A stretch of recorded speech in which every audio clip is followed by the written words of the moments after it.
Nisipany ihany noho ny taona ny roa lahy izay hiara-hanolana ilay tovovavy 20 taona sady maty noraisina tamin'ny antsy ny tendany izy io. Ka ny pitsopitsony mahakasika an'izay nifakafakaina amintsika atao anatin'ity vidéo ity ka manasa antsika rehetra anaraka an'ity vidéo ity hatramin'ny farany.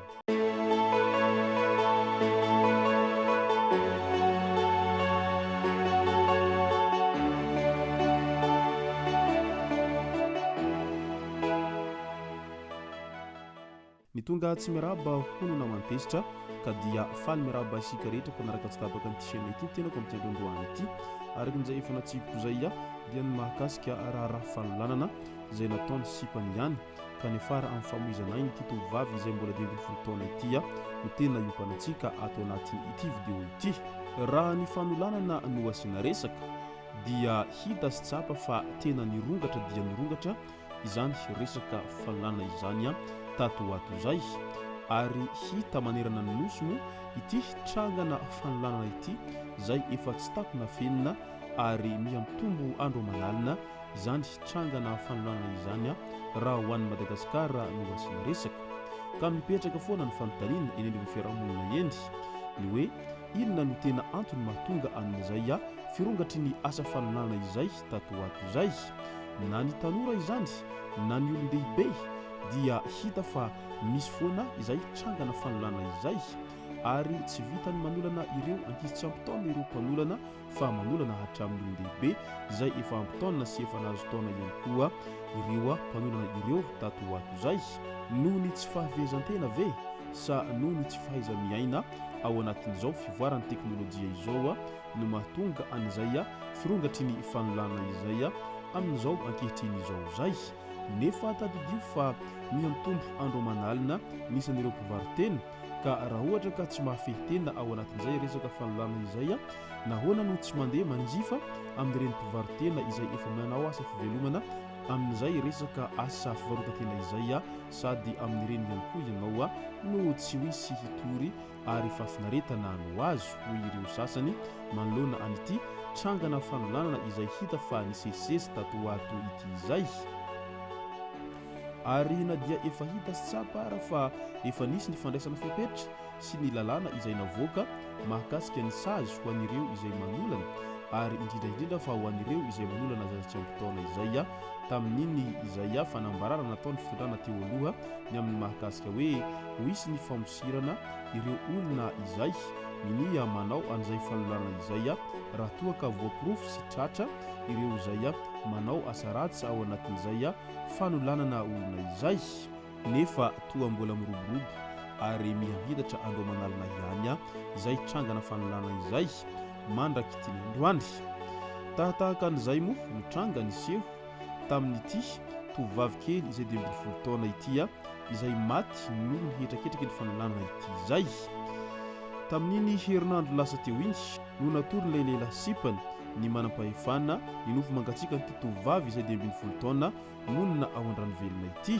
any amin'ny komina Fihaonana distrikany Ankazobe iny moa izany komina an-dranovelona izany. Ny alatsinainy ray jona no niala tao an-tranony ka tsy niverina nody ka nanomboka teo no nampiaya ny ray aman-dreny ny zazavavy izay 20 taona ity. Rehefa nanaovana fanadihadiana ny sipany dia nanoro ny toerana nisy azy avy hatrany nahitana ratra ny vatany ity farany sady noratsana tamin'ny antsy teo amin'ny tendany. Nanaovana vandoza ny filany ratsiny koa ny lasibatra araky ny fizahana nataon'ny mpitsabo hatrany. Nanorony namany roa hafa izay niara-nanao ity asa ratsy ity ny sipan'io tovovavy kely io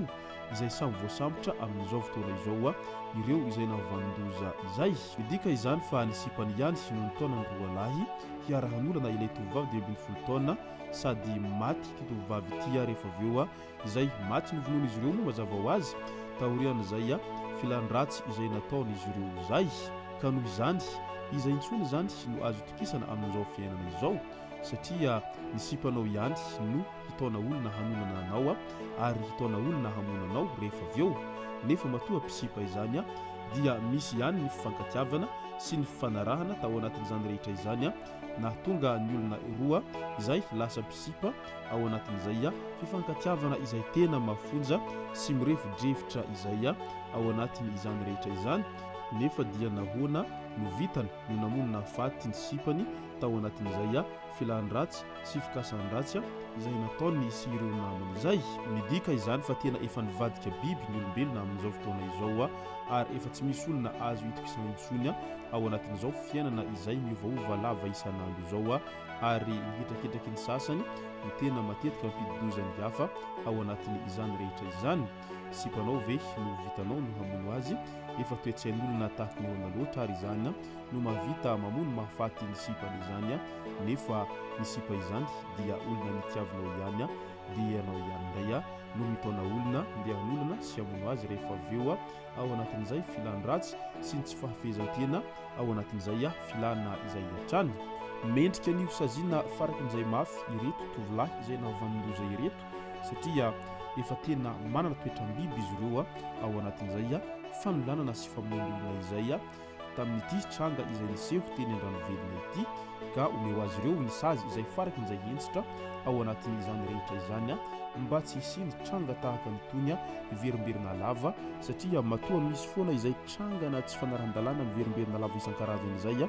dia noho ny fisiny ireo izay tsy maty manota ao anatin'izany rehetra izany. Mody migadra kely ny sasany ary rehefa mandalo fitsarana dia votsitra indray ny sasany rehefa avy eo ao anatin'izany rehetra izany noho izay ketraketraky ny kolokolo sy ny maro hafa izay no anton'izany rehetra izany avokoa ary mety izay no mahatonga ny olona sasany izay efa tsy tahotra tsy henatra ary tsy misy irarahiny an'izay famonondolona izay ataon'izay satria fanta fa matetika ireo izay manambola no afaka foana rehefa misy izany resaka raharam-pitsarana sy ny maro hafa izany ka izay indrindra no tena ilana an'izao fitondrana fanavoazana izao mba hialana amin'izay kolokolo lava tsy misy mpiafarana izay ary mba hiadina amin'izay hoe fisiny tsy maty manota izay efa miaina ny olona maro tao anatin'izany rehetra izany ary io foana no matetika mahatonga ilay fitsaram-bahoaka misy amin'izao ankehitriny izao satria lasa tsy matoky ny fitsarana intsony ny vahoaka